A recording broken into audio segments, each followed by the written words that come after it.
Ici Louis Lemieux, votre fier député de Saint-Jean. La chaîne YouTube que vous regardez en ce moment, Studio Saint-Jean, c'est la chaîne de votre député au service de la communauté pour nous aider et nous permettre de communiquer plus et de communiquer mieux, comme ceci.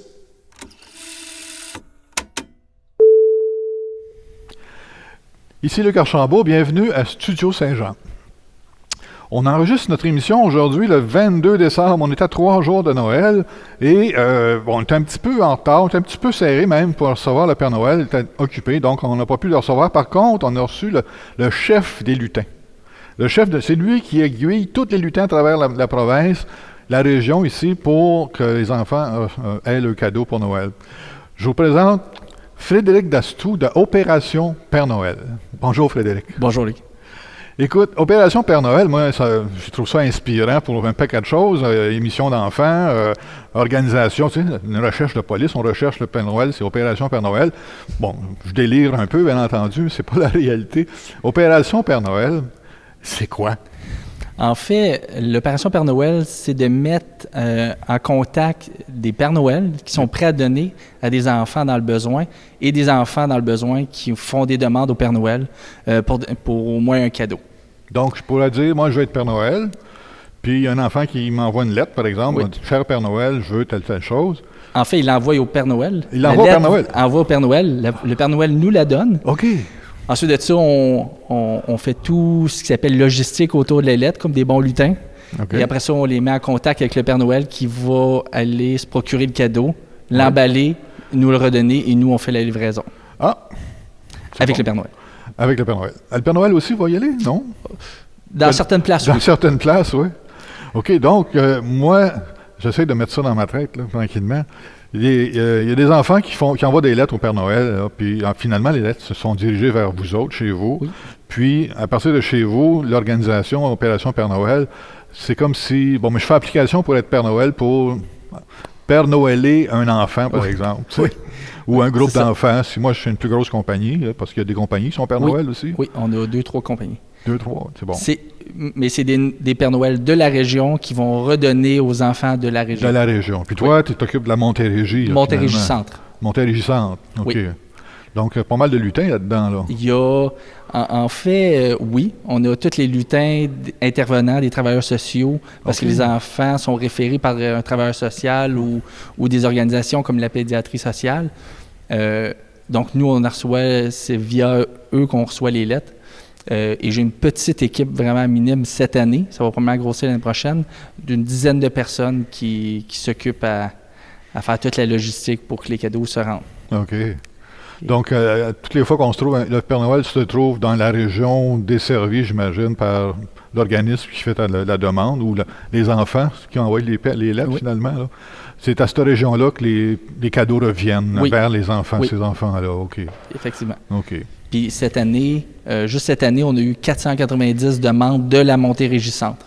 490 demandes de l'aide d'enfants. OK. Là, avec la COVID, le Père Noël est un petit peu plus frileux, excusez l'expression, mais un petit peu plus... il y avait un petit peu peur du coronavirus, fait qu'on n'a pas eu les lettres comme telles, on a eu les demandes. Oui, bien, c'est toujours bien par ça. moyen magique, on les a reçus. La magie de Noël. C'est ça. Et les cadeaux ont été livrés jusqu'au dernier qui a été livré vendredi passé. Aïe, aïe, aïe. 490 cadeaux, ça? Ou 490 demandes.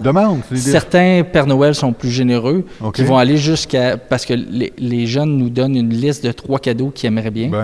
Et certains Pères Noël qui dépassent. Ils dépassent? Oui. OK. Il y a des Pères Noël qui sont... On a des très bons Pères Noël. Sont des bons Pères Noël. Oui.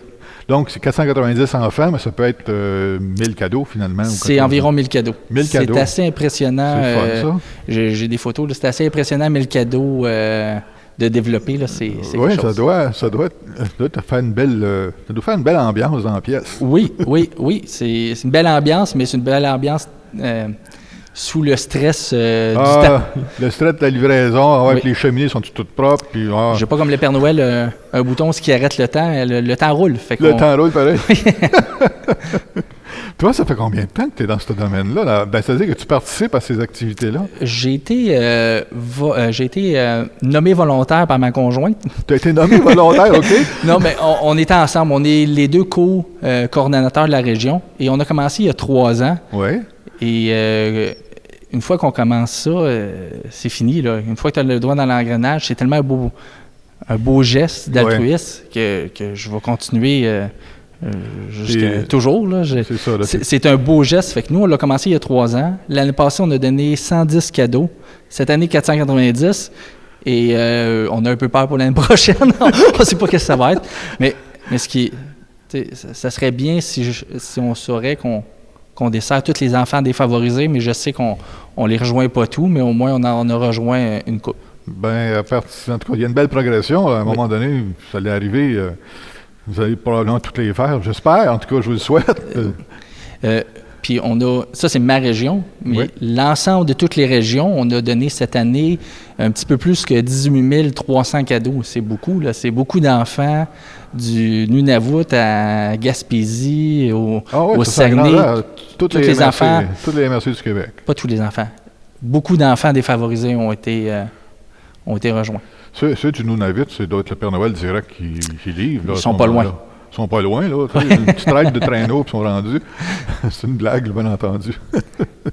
Qui c'est qui a pensé à ça, cette idée-là, Opération Père Noël? Ça a été fondé ou imaginé par quelqu'un? C'est il y a 26 ans, 2 personnes en or, Normand Brault et Mme Thérèse Guillemette, qui, ensemble, ils étaient des intervenants de la DPJ. Ouais. Et un jour, Normand a reçu un appel la veille de Noël sur son téléphone, une fillette en pleurs, en hystérie, qui disait qu'elle allait se faire oublier par le Père Noël cette année. Et là, Normand a acheté un cadeau. Puis l'année d'après, il y en a eu plus qu'un. Le mot s'est partagé dans le système de la DPJ. Et c'est comme ça que c'est venu au monde il y a 26 ans. Et là, on a au-dessus de 100 000 cadeaux de donnés en 26 ans. 100 000 demandes de Père Noël de donner. C'est plus que 100 000 cadeaux, ça. Ah oui, c'est beaucoup plus que 100 000 cadeaux. Et c'est vraiment une belle organisation très bien, qui roule très bien. C'est une belle... comme tu as dit, c'est un beau geste. Moi, je suis touché par ça, là. Mais effectivement, en partant de la DPJ, un endroit où on sait que les enfants qui sont référés là sont comme défavorisés, ou en tout cas sont dans le besoin, à tout le moins. Puis c'est le fun que tous les organismes de ce genre-là, finalement, la DPJ, tout ce qui touche la santé, puis qui touche les intervenants sociaux, sont au courant que vous existez, puis qui participent finalement à cette expansion-là, si on veut. Je trouve ça très beau. Je trouve ça... ils sont très contents quand on leur retourne les cadeaux. Puis c'est plate cette année, on n'a pas vu les lettres, mais des fois, il y a des affaires touchantes aussi qu'on voit dans les lettres qui permettent à l'enfant aussi d'extérioriser ses défis, des craintes. Moi, je me souviens, la première année, j'ai lu une lettre, puis il était marqué j'aimerais ça, vous me retourniez ma sœur. Là, je suis parti à rire, puis j'ai dit qui n'a pas jamais rêvé que sa sœur et son frère partent, tu sais? Ouais. Fait que j'ai ri, mais j'ai pas ri longtemps quand j'ai continué de lire la lettre, puis je me suis aperçu que c'est parce qu'il venait de perdre sa sœur jumelle dans l'année. Fait que c'est sûr que ça pogne. Puis il y a des lettres comme ça, il y a des histoires touchantes du monde comme cette année à leur fête, ils avaient reçu des brosses à dents. Fait que cette année, il fallait qu'on les gâte, là. Fait que c'est ça, il y a des histoires quand même touchantes et ça fait plaisir de redonner. Puis je pense que c'est ça Noël aussi. Le Père Noël existe dans l'esprit partage. Puis je trouve que dans la région, en fait, dans tout le Québec, il l'a pas mal. Oui, effectivement. C'est bon que le Père Noël existe. Ouais. Oui. Effectivement. Dis-moi donc, là, j'ai un peu perdu le fil, là, parce que là, c'est des histoires de même, moi, là, ça me fait broyer, là. Je regarde des petits chats là, dans les annonces de Kleenex, ça me fait pleurer. Imagine une vraie histoire, là. Donc, j'en aurais à vous conter. Ah oui? Attends un peu, j'ai pas mes Kleenex. J'en ai une la première année que moi aussi, avec l'âge, on devient un petit peu plus émotif. La madame, la fille, elle voulait avoir un collier pour mettre sa photo. Puis tout le monde dit « Ah, c'est beau, elle veut donner un collier à sa mère. » Oui, mais c'est parce qu'elle était en phase terminale, puis elle savait qu'elle voulait laisser un souvenir à sa mère. Là, ça nous a pognés, là. Puis finalement, elle s'est pas rendue jusqu'à Noël, la petite fille. Mais on a pareil, Thérèse et Normand ont pareil donné le cadeau, là. Fait que c'est des histoires quand même touchantes. Ils sont pas toutes comme ça. Non, mais... mais il y en a des très touchantes, là. Puis ça en est juste 2 parmi un paquet que Normand et Thérèse font à chaque année, là. Oui, c'est assez... c'est touchant. C'est assez touchant, oui, effectivement. Mais il y a... c'est touchant, puis c'est le fun, parce qu'il y a beaucoup de monde qui se sont impliqués là-dedans. Il y a beaucoup de Père Noël qui donnent. Mais il y a... Cette année, qu'est-ce que tu m'as dit tantôt, hors caméra, que... vous n'avez plus besoin de Père Noël cette année ou oui, ça arrive. Manquait de Père Noël? C'est drôle parce que ça arrive. Les inscriptions commencent dès janvier. Dès janvier, il y a du personnel pour la prochaine année qui va aller être Père Noël. Puis nous, on y va par ordre premier arrivé, premier servi. Fait que le monde se dépêche à mettre leur nom. Et ce qui arrive souvent, début décembre, on est obligé de dire, ben là, on a trop de Père Noël. Là, trop de Père Noël, Seigneur. Ça serait excellent si tous les enfants défavorisés auraient été répondus, mais au moins, on sait qu'on a assez pour les demandes qui sont rentrées. Ça répond aux demandes. Comme cette année, dans la région, il y a 50 Père Noël que j'ai pas pu jumeler avec des enfants défavorisés. Wow. Fait que c'est... On a trop de Père Noël, finalement. Oui. Ouais. Pas assez de lutins. Les lutins, avec la COVID, ça a été plus difficile. Mais l'année prochaine, ça devrait être réglé l'année prochaine. C'est un autre défi, ça. Oui, effectivement. C'est trop de Père Noël. Aïe.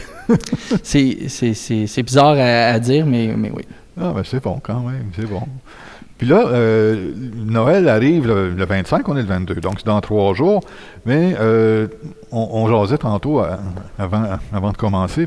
Tu me disais que les cadeaux sont déjà partis. Sont partis à l'intervenant. Parce que le but, c'est aussi que l'organisation fonctionne aussi un peu sur l'anonymat.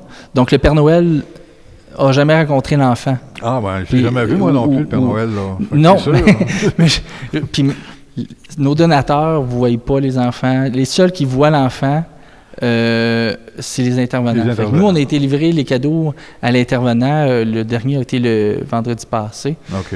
Et eux redistribuent aux enfants. Okay. Encore là, avec la COVID, ça a été plus compliqué. Normalement, je sais que la pédiatrie ici, ils font comme un genre de grosse fête. Il a fallu qu'ils se trouvent une autre façon. Tu trouves une autre façon. Il faut se réinventer, comme ils disent. Oui. On est pas mal réinventés, là. Oui, c'est ça. Fait que les cadeaux vont se distribuer d'une autre façon, finalement. Oui. Les enfants vont quand même avoir le cadeau de Noël, presque à Noël, ou en tout cas, là. Il devrait être pas loin de... Il devrait être proche de l'avoir. Proche de l'arbre. C'est ça. Hey, ça doit te donner une certaine satisfaction de participer à ces choses-là. Le 18, oui. Le 18? Le 18, quand je livre mon dernier cadeau, là, j'ai un sentiment de « wow ». Ah ouais, là, t'es bon. Avant ça, tous mes bénévoles, tous mes lutins, tout le monde est orienté vers la tâche à accomplir et c'est... Il y a un petit stress qui embarque. Il y a un petit stress qui embarque parce que c'est une mission qu'on ne peut pas ne pas réaliser. Non, on ne peut pas laisser...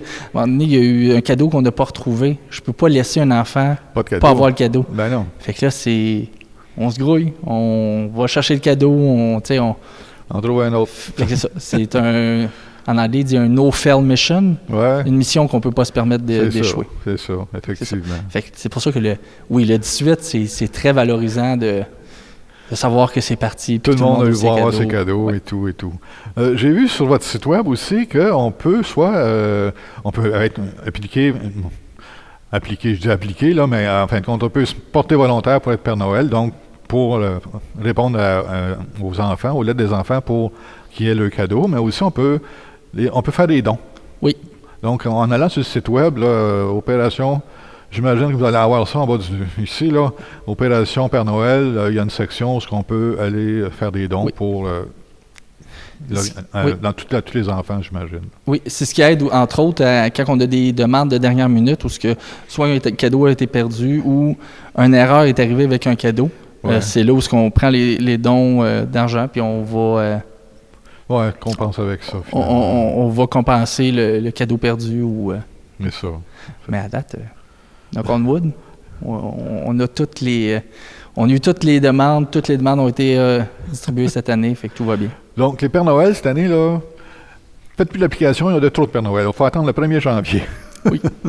À partir du 1er janvier, on va sur le site web de Opération Père Noël, puis on se porte volontaire comme Père Noël ou autre dans l'organisation de Opération Père Noël. On a toujours besoin de bénévoles, c'est sûr. Ouais, c'est sûr. Au début, nous, on allait jusqu'à Laval pour être bénévole. C'est pour ça que là, on est content que ça revienne dans notre région. Oui, c'est le fun, ça. C'est le fun. Écoute, Frédéric, moi, je suis impressionné. J'en reviens pas. Je te remercie beaucoup d'être venu et de nous avoir parlé de ça. Moi, je suis à l'envers, là. Je te remercie beaucoup. Merci beaucoup. Aucun problème. Joyeux temps des fêtes à vous. Ouais, ben toi aussi. Merci. Au revoir.